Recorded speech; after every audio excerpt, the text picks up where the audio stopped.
want to talk about agency agreements. I've had a bit of a rant about these today, and probably less of a rant, but it was more of a soapbox moment. And, I've been saying it for years. It upsets me enormously when you guys as agents, you sell the property or you manage the property. You've done it well. You've got a good outcome for your client, and then you don't get paid because you've made mistakes or omissions in your agency agreement, and there's a claim made against you, and because your agency agreement isn't valid, you don't get paid. You've done the job. You've done it well. You deserve to get paid. So, deal is, this is what's got to happen. So, make sure that when you're doing that, check that you're using the right version of agency agreement. Remember, we had legislation change. We've only been talking about it for 4 years, but it happened 23rd of March. So your agency agreement should reflect that they're under the Property and Stock Agents Act and regulations. So not the Property, Stock and Business. That's the old agency agreements, old legislation. Make sure that they're pursuant to the new legislation and associated regs. Make sure that you've completed all sections of your agency agreements. Now, this doesn't matter whether it's property management or whether it's a sales agency agreement. All sections are relevant. Why are they relevant and applicable? Because the Property and Stock Agents regulations, the schedules at the end of the regulations actually state 7 through to 14, Schedule 7 through to 14, actually state what needs to be in an agency agreement. So everything in there is applicable. Your answer might just happen to be nil. It's not NA, it's not a line through it, it's not left blank.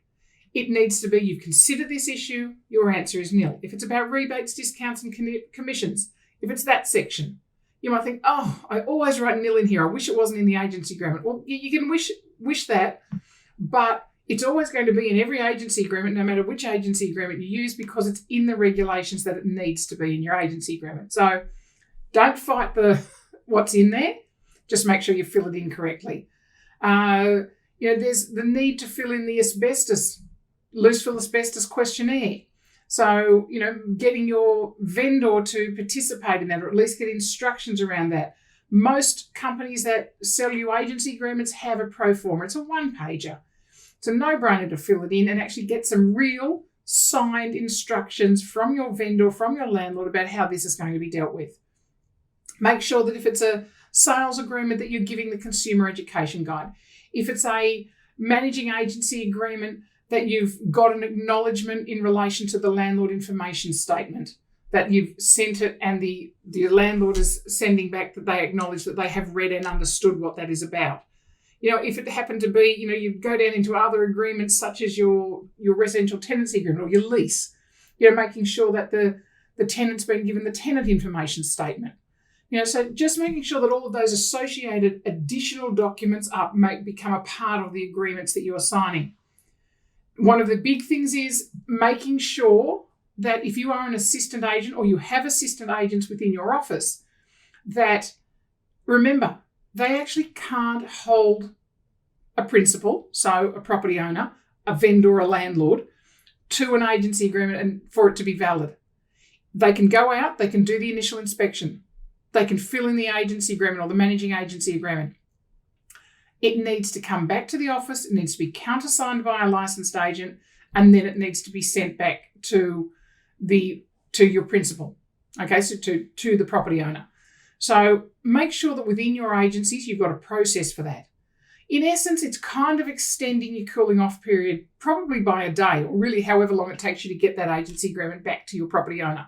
So if you sign an agency agreement tonight, and then you're an assistant agent, you take that back to your office, and whoever is the person allocated, licensed person, class 2, class 1, doesn't matter, but each office will have its own process.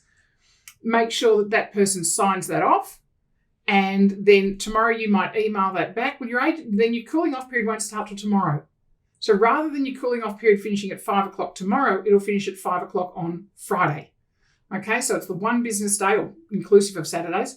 So just making sure that you have a process within your office to deal with what happens when it's an assistant agent that's signing an agency agreement, because this has all changed. The whole idea of how agency agreements happen has changed.